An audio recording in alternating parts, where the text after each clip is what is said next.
10 programme करेगा नहीं जा ऑर्केस्ट्रा का प्रोग्राम ना रहे, वहाँ झांकी का प्रोग्राम रहे, दशहरा का मेला रहे, झांकी का प्रोग्राम रहे, वहाँ प्रोग्राम करे चल गए नहीं जा। 4 गो 5 गो लड़का अपने में गांव को गुट बना के तलाश करे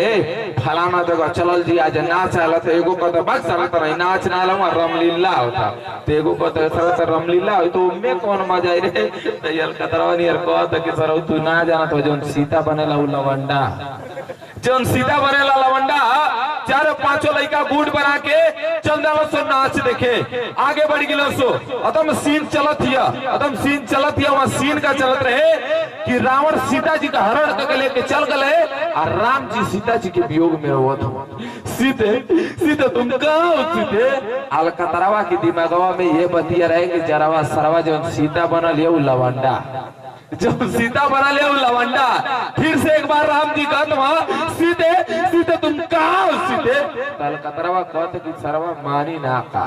कहते कि एक बार अउरी सरऊ का हाथ तले फिर जे एक बार राम जी कहत सीते सीते तुम कहाँ हो सीते तले खड़ा होकर कहते चुप भोसड़ी वाला तू सरऊ सीता सीता आगमा चिल्लात हुआ पर्दवा के पीछा सीता भकर भकर बीड़ी पियती आता लवंडा बीड़िए ना पिया तो ऐसा नहीं गाने और चले सुबह उदास होगी शाम उदास होगी, सुबह उदास होगी शाम उदास होगी, उस सफेद चादर में लिपटी मेरी लाश होगी। ऐ दफनाने वाले मुझे वहां दफनाना जहां हर रोज आप सभी से मुलाकात होगी, आप सभी से मुलाकात होगी। और हमारे बहुत ही अजीज मित्र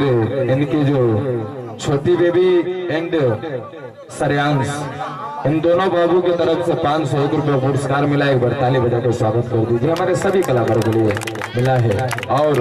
एक साथ आएंगे 3 कलाकार कॉमेडी कलाकार अमित राजकुमार जादूगर और मिस अंजलि भदेली बभौजी।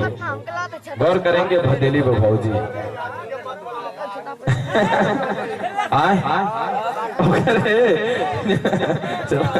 सिस्टम नहा तो नहीं सा लेट होला जाना था। अगर ज्यादा जो बोले वाला आदमी रहला ना वो दिल का साफ होला, समझदार के लिए सारा काफी होला।